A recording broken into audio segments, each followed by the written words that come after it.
instead of starting out with the conversations that are happening within the community on representation and erasure, I think what's really interesting and probably critical to this conversation is how YouTube itself as an enterprise and a media platform has engaged with the natural hair community or informed how it's shaped and how those conversations come about.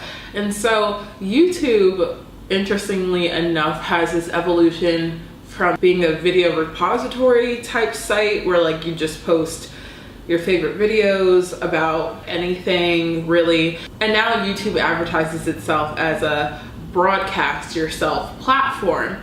And now we see that there's a transition from that video repository to people actually utilizing YouTube to gain some type of stardom or following in terms of like who they are as a personality and like what types of videos they actually produce in order to package themselves as a brand.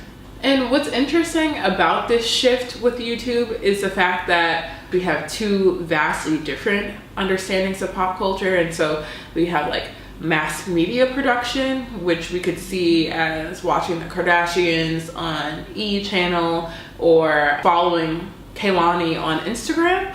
Or you could have the pop culture in which you have bottom top approach, which is having grassroots production work to your advantage and create a community or a culture around that personality in this effort to allow the everyday person to create their own platform and broadcast themselves. I think that we have this interesting power dynamic resurfaced in which anyone can create their own platform, but not everyone's going to support it. And so I think this is where this conversation about representation and erasure is very appropriate. It's important to remember that YouTube doesn't exist in a vacuum. And what I mean by that is that it's not isolated from our culture, our society, our everyday lives.